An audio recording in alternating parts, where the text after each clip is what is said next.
Spawn's Universe #1. Now, I was reviewing this week by week, and I still will be continuing my weekly reviews uploaded on Tuesdays of the main Spawn series. But I'm like, why not jump ahead 318 issues and read Spawn's Universe? Why am I reading Spawn's Universe? Well, because I've decided to pick up another Spawn title. Which Spawn title is it? You'll know next week. It's one of the three, and so I was told to understand to get on a jumping off point to either Scorched King or Gunslinger, you need to read Spawn's Universe. That will kind of steer you in the right path of understanding what's going on to read those new titles. So I read Spawn's Universe #1, and I am more confused than before I read Spawn's Universe #1. Yeah, what the hell is going on in this book? I was watching some videos online about it, and it's kind of a general consensus that this technically isn't the best place to start off if you're in my position, where I've literally only read 5 or 6 issues of Spawn.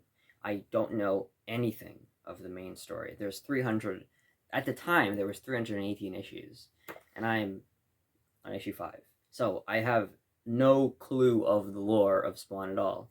And if you're in my position, or you don't know what's going on in 300 and up, this will confuse you. But if you do know what's going on, if you are caught up with the main story, you'll understand this. But there's so much things in this that what what who? Okay, let's start from the beginning. All right, first page, we meet this guy named Cog. Now, apparently he's a recurring villain in Spawn, and I have a bit of an assumption just because I know of an infamous cover of Spawn. It's like Spawn 30 something. I know the issue is somewhere in here where it's like this old long-haired guy with like a knife right next to his face. It's like half of his face is covered with a knife, and this knife on the very first page looks kind of similar to that. So I think it might be that guy, because apparently he's been in the Spawn universe for quite a while. He's not a new character. And then this weird, I don't know why this guy reminds me of Grant Morrison. Him over here. It reminds me of if Grant Morrison became a bad guy. That's how he would look. You know, he doesn't kill him. He kills his cat, and he kind of captures him. And then we fast forward to Spawn. Again, takes place around Spawn 318. So I'm kind of spoiling myself 300 issues in the future. I'm not too worried about that. There's something about portals, dead zone portals that he opened and closed, and people came through it, and that's how Gunslinger came in there. That's how She-Spawn came in, and some other bad people or good people, and he closed it, so there's no going in and going out. That's kind of where we're at right now. And I don't know, he's fighting some guys, kills some guys. We meet some sidekick character, like his computer guy. We meet like a cyborg gorilla. Okay. Something that I found interesting is there seems to be a war between heaven and hell. And usually when there's a war between heaven and hell, heaven's the good guys and hell's the bad guys. But in this universe, it seems that they're both bad guys, which I think that's really cool. That's a very interesting angle of taking it. Maybe they both think they're good, but what their actions are bad. I don't know, but this is apparently an angel, but the way he's talking is how a villain would talk, which is fascinating. I really like that angle. I can't wait to read that 300 issues down the line. That's really cool. So they go to some island. Spawn and Gorilla Guy go to some island, and they meet this new bad guy. Finally, a new character that I can understand. His name is Disruptor. Again, he looks kind of angelic, just like an angel armor. I don't know if that's true or not, but he seems to be the big bad of this issue. and he mind controls the gorilla to capture Spawn. And this is where, if I wasn't confused before, now I'm gonna get even more confused, because they take Spawn and the gorilla guy to some holding area, and lo and behold, Gunslinger and Cog is there. Okay. Apparently, this is the first time Spawn meets Gunslinger. This is the first time they ever meet. Now, Spawn is telling Gunslinger, I'm the reason why you're here. And apparently, Gunslinger knows who Cog is, even though Cog is in this timeline of the Spawn universe, not in Gunslinger's timeline. And Gunslinger says this, like, very much confused me. He's still here today, means I didn't kill him back in my time, so either he got away from me back then, or I never got back in the first place. So, like, was that I'm very confused by this line of dialogue. So did he come back intentionally? Did he come back to kill Cog? Did he come back because Spawn zapped him in here unintentionally? I don't know. So then after that confusing conversation, Cog freaks out and they take him away and they throw him down a pit, because apparently Cog was supposed to extract information from Gunslinger Spawn, and he didn't do that, so they threw him in a pit.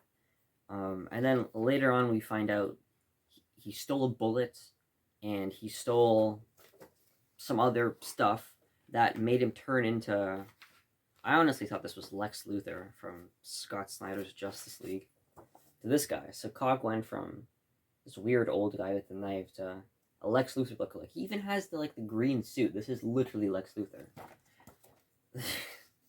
So a bit before that happened, Gunslinger and Spawn escape.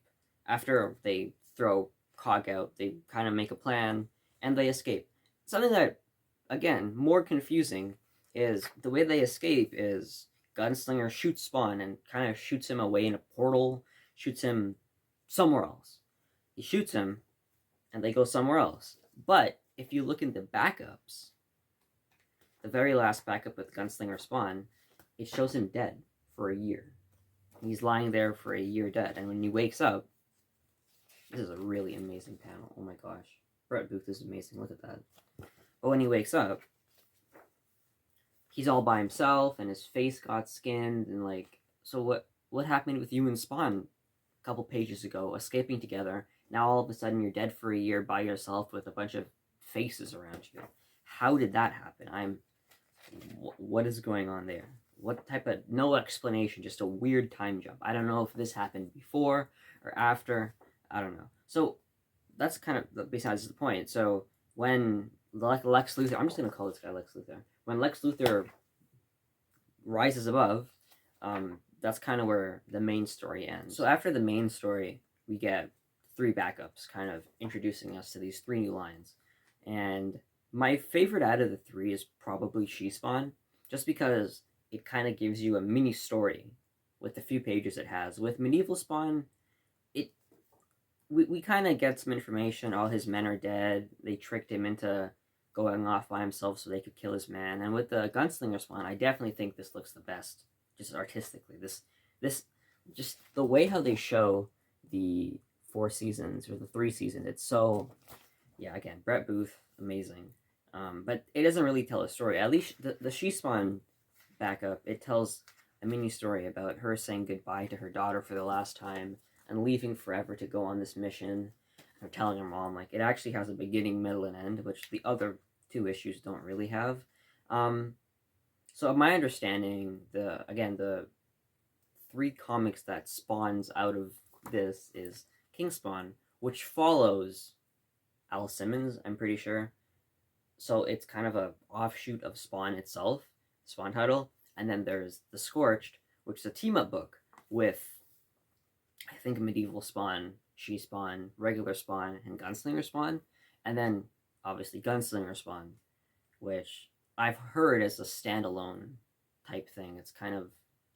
it's the one you need the least continuity to know. So that's great. Anyways, so Spawn's Universe #1, very confusing, very confusing. I had to go on Reddit, go on YouTube, look at more forums, just to understand what exactly is going on, to catch myself up. So not necessarily the best place to start off if you're wanting to go into three to read the three books, but I don't know. It's very confusing. It's what they say to read before you jump into one of the series, but I don't know. I bought it. I read it. I'm confused by it. Hopefully, with the new series, it'll give me more information. It'll reveal everything that I'm confused about. Uh, so yeah, I hope that's overall. So yeah, um, yeah, I would probably give this book, I don't know, a 6 out of 10, just because the art is very good. The main story by Jim Chung. Oh, I should probably give the credits actually. Written by Todd McFarlane. Main story done by Jim Chung. The Gunslinger Spawn drawn by Brett Booth. Steven Segovia did Medial Spawn, and Marco Takira did She Spawn. Um, yeah, the art is pretty good for the most part. I really do like Jim Chung's pencils. It's not bad, and of course the Brett Booth art is by far my favorite. But just the story overall, it's very confusing, and for new readers like myself, I had to read outside. I had to read material outside this book to understand what was going on. So the story itself wasn't necessarily bad, but this is not the best place as a jumping on point, just because how confusing it is. So 6 out of 10. The art saves it. Hopefully, my new series I start reading is better than this and less confusing. All right.